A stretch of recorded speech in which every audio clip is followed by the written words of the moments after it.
కొత్తగా వచ్చినప్పటి నుంచి కొత్త ఫ్యాన్ బిగించినప్పటి నుంచి ఫ్యాన్ అయితే క్లీన్ చేయాలా. ఇక్కడైతే మంచం ఎక్కి కొత్తగా తెచ్చిన బూజుకర్రతో క్లీన్ చేయాలని చెప్పి స్టార్ట్ చేశా. నేనైతే ఈ ఫ్యాన్లు క్లీన్ చేయడం ఇవన్నీ ఎప్పుడు మా హస్బెండ్కి అప్పచెప్తానండి. బట్ ఆయనకి చెప్తుంటే ఆయన టైం ఉండట్లేదు. సర్లే అని చెప్పి బూజుకర్రతో ట్రై చేస్తే అస్సలు అవ్వలా. సరే అని చెప్పి ఇలా ఒక దుండు కవర్ అయితే తీసుకొచ్చి అలా అలా పైన తుడిచేసాను అనమాట.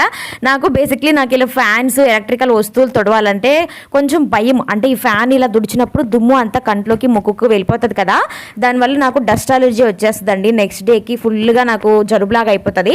సో వచ్చేసింది కూడా ఆ రోజు. నెక్స్ట్ డే ఎంత నేను స్కార్ఫ్ కట్టుకున్నా సరే అది కళ్ళ ద్వారా అయినా సరే ఎంతో కొంత లోపలికి వెళ్ళిపోతుంది కదా. సో అందువల్ల అయితే నాకు డస్ట్ అలర్జీ వచ్చింది.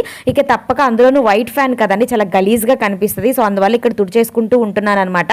సో ఇక ఆ తర్వాత పైన అయితే ఇలా బూజుకర్రతో బూజులు అయితే దులిపేసుకున్నా. ఇంకా అక్కడైతే నేను మా హస్బెండ్తో దులిపించేదాన్ని. బట్ ఇక్కడ అసలు టైం ఉండట్లేదు, నాకు తప్పట్లేదు అనమాట. చాలా చేంజ్ అయిపోయాయి ఆంధ్రాకి వచ్చిన తర్వాత.